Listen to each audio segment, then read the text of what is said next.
Hey guys, it's Mrs. Sarayo again. I wanted to walk through another example where we use the commutative property in the associative property, but this time with multiplication. So in this problem here, we have 4 times 6 times 5. First, I'm going to show you how we would normally do this, and then I'm going to show you how we can manipulate this expression so that it's easier to do in our heads. So first, looking at this, if we were to do this normal way, we would focus on these two numbers first. We would do the first two numbers first.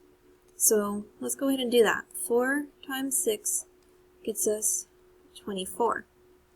And then we would multiply this by the remaining number, which is 5. So 24 times 5, let's see, we have 5 times 4, that's going to get us 20, put down the 0, carry the 2. 5 times 2 is 10, plus 2 is 12. So we find that this is equal to 120. Now, just like in the last video, I'll say it here too.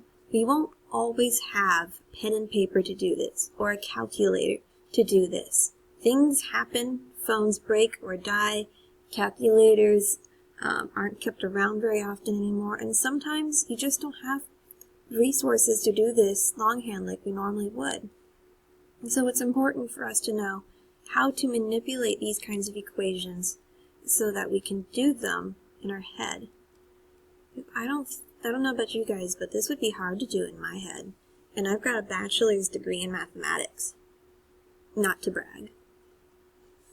Anyway, just like in the other video, we're going to want to find which two of these three numbers is going to give us a multiple of 10. Because whenever you multiply 10 by something, you basically are given the same number back that you're multiplying by with a 0 at the end. So we want to stick with multiples of 10. So what we're going to do is we're going to look at each of these numbers and see what combination will give us a multiple of 10. Now we know 4 times 6 is going to give us 24.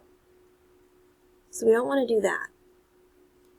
6 times 5, that's going to give us 30, and 30 absolutely is a multiple of 10.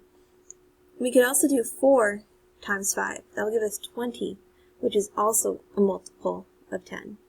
So we can do either way, as long as we're multiplying something by that 5. So let's first look at it as we are multiplying that 6 and that 5. Now, just like over here, normally, naturally, we're focused on multiplying those first two numbers. So we're going to use parentheses to show that we're focused on those first two numbers. That's all that that's doing, is just representing what we would naturally look at first. But we know now we want to multiply this 5 and this 6 together. So we want to shift our focus down to these two numbers. So to represent that our focus is now on these two numbers, we're just going to put those in parentheses. And the reason we're able to do this is because of the associative property. That tells us that it doesn't matter if we multiply 4 and 6 first, or 6 and 5 first, we're still going to get the same answer in the end. So that's the associative property. Now that we have these two numbers next to each other and they're in our focus, we can go ahead and multiply them. I'm going to bring down my 4, and I know 6 times 5, that's 30. And we don't even need to list the property for this. We can just say we're multiplying. We know this through multiplication. It has nothing to do with what property, or any properties now. This is what we did first, and we got this. And now we can multiply this 4 and this 30. Now going back to what I said earlier, multiplying with a multiple of 10 makes this very easy.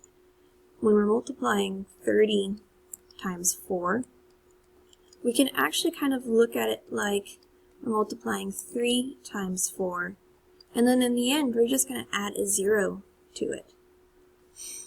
So 3 times 4, that's going to give us 12. And then if we add that 0 to it, that's going to give us 120. And we would see here, if we did this longhand, 4 times 0, that's 0. 4 times 3, that's 12. So we still get 120.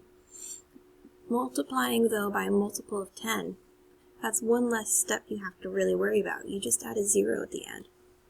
So we know that these are going to become 120. And again, we can just cite that as plain old multiplication. Something we've been doing since at least the 3rd grade, you know? Very simple. Okay, so we showed what it would be like if we had done this 6 times 5. But let's say this isn't a 6. What if we couldn't multiply these two numbers? We needed to really multiply that 4 and that 5. So we're going to have to use a little bit more creativity to get that done. Because in order for us to do that, we need that 4 and that 5 next to each other. And we need to shift our focus then from these two numbers to this and this.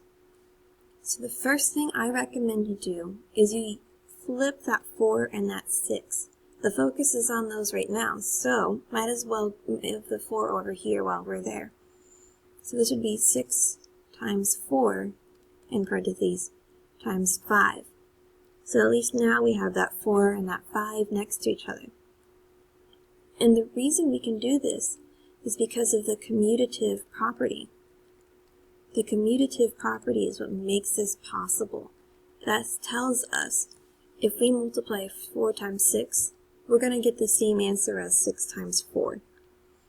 It doesn't matter when it's multiplication or addition. So now that we have this 4 and this 5 here, we want to multiply them. But the thing is, the focus is still on these first two numbers. That's where we are naturally drawn to start. So what we're going to do is we're going to rewrite it in a way that shows that we're now focusing on the 4 and the 5. So we're just going to move the parentheses around these two. That's how we'll show that we're focusing on these now. And the reason why we're able to do that is because of the associative property.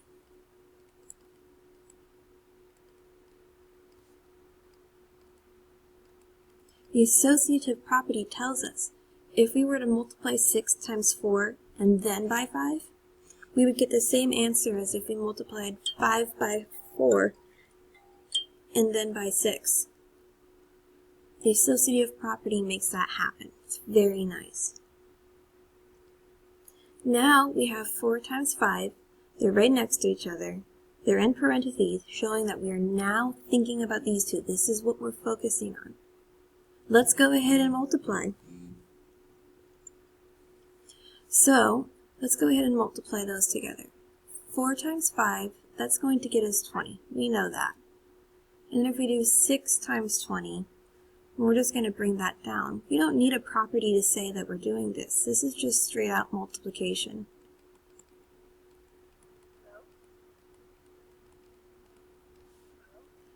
And now we just have 6 and 20. We can multiply those together. Just like before, all you really need to do is multiply the 6 and the 2 and just add a 0 to it. 6 times 2, that gets us 12. And if we added 0 to the end, that's going to give us 120. Now I can show you again why that works. If we were to do 6 times 20, we did 6 times 0 first. That's going to give us that 0 that we just automatically put on at the end. And then we would do that 6 times 2. And that would give us 12, giving us a total of 120. So it works out either way. It just saves you a little room in your thinking. And again, we can say that this is just done with multiplication. No properties here. This is something we've been doing since 3rd grade.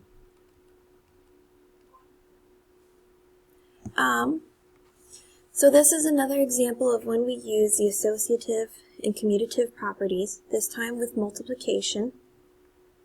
I hope that this clarifies some confusion that you might have. If not, you can always email me. I'll have my email address posted on Google Classroom. And if you have any questions, please don't hesitate to contact me. I love hearing from my students. I really do. Otherwise, have a great night.